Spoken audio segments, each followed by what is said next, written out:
И вот я думаю, что вот за тот период короткий, то, что сделали вот врачи, которые здесь, главный врач, который, я думаю, что я не ошибся с назначением, я не скрою, это мое личное назначение было.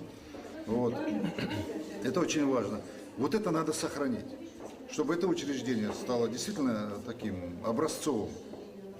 И чтобы я от населения не слышал, что какие-то проблемы здесь появились.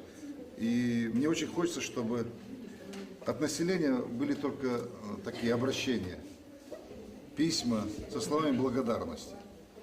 Я думаю, что так и будет.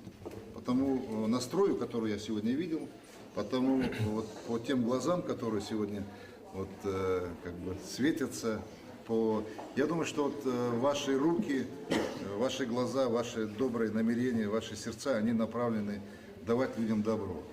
И вот я очень надеюсь, что мы